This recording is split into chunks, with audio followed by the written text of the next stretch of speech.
Olá! Hoje a nossa análise vai direto ao ponto. Os requisitos-chave da NR33. É a norma brasileira para segurança em espaços confinados, né? Vamos focar nas obrigações principais e como comprovar cada uma.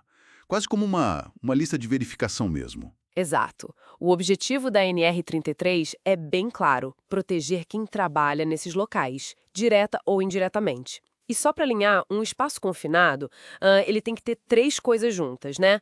Não foi feito para a gente ficar lá dentro o tempo todo, tem entrada e saída complicadas e, o principal, pode ter uma atmosfera perigosa. Perigosa como? A falta de oxigênio ou o excesso, contaminante no ar, risco de explosão. A meta é prevenir acidentes graves. Certo, então vamos organizar a conversa. Começando pelas responsabilidades. A empresa precisa indicar formalmente um responsável técnico, é isso? Isso mesmo. Tem que ter um documento, uma designação formal. Essa é a primeira evidência. E qual a principal tarefa desse técnico? Bom, uma das mais importantes é criar e manter atualizado o cadastro dos espaços confinados.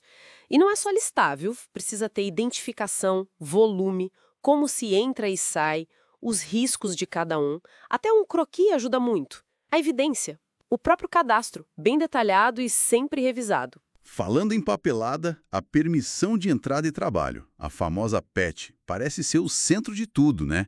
Mas a gente ainda vê problema mesmo com PET. Onde que o pessoal costuma errar mais? Olha, a PET é fundamental, sim, mas não adianta ser só um formulário preenchido por preencher. Ela tem que ser emitida antes de entrar, refletindo a condição real daquele momento. Tem que ter os perigos, os controles que foram aplicados, a avaliação da atmosfera. Os nomes de todo mundo envolvido também, né? Com certeza. Quem vai entrar? Quem é o vigia, o supervisor, data, hora, tudo certinho e assinatura, claro. Pode ser física ou digital, desde que a digital tenha certificação e o vigia consiga acessar. E olha, guardar por 5 anos.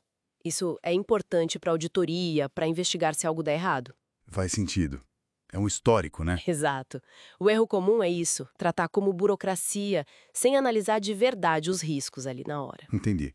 E essa análise de risco nos leva para a avaliação atmosférica. Ponto crítico, né? Muitos acidentes vêm daí. Sem dúvida, a atmosfera lá dentro pode mudar muito rápido.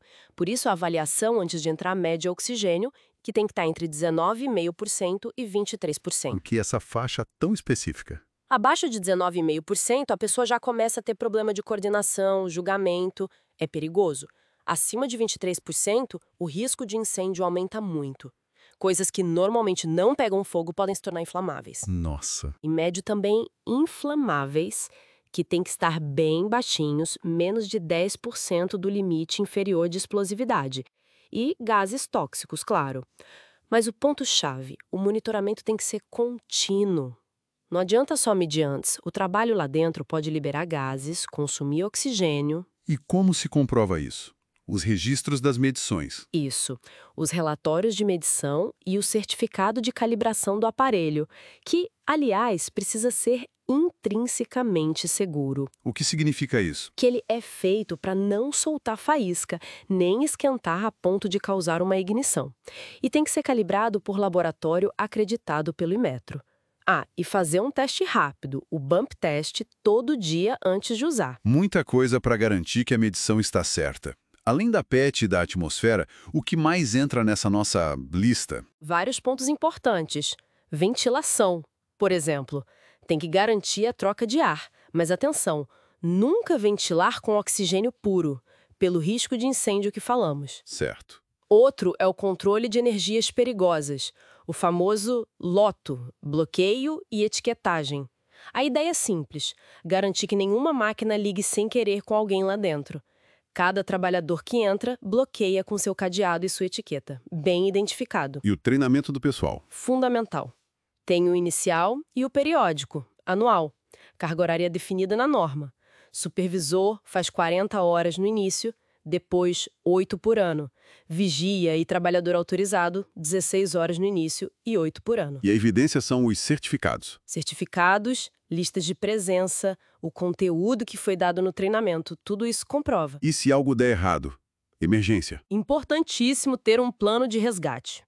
Por escrito, detalhado, com equipe definida e treinada para isso. A evidência é o plano e os registros dos simulados. Tem que fazer simulado pelo menos uma vez por ano, para a equipe saber exatamente o que fazer numa emergência. E a sinalização na porta do espaço confinado? Obrigatória. Tem que ser permanente, visível, seguindo o modelo que está lá no anexo 1 da norma, fácil de identificar e, claro, juntar tudo isso, né? Manter a documentação organizada, cadastro, PETs guardadas, os procedimentos, o plano de resgate, fica mais fácil gerenciar. E sempre lembrar o que não pode. Entrar sem PET, sem vigia do lado de fora, sem monitorar o ar o tempo todo ou sem treinamento. Isso é básico. Ok. Então, resumindo nossa conversa, a gente viu a definição, quem é responsável pelo quê, a importância crucial da PET bem feita, a avaliação atmosférica contínua como um ponto vital, e como o treinamento e o plano de resgate são tipo a espinha dorsal da segurança nesses locais, segundo a NR33. Perfeito. E dá para ir além do básico, né? Boas práticas ajudam muito.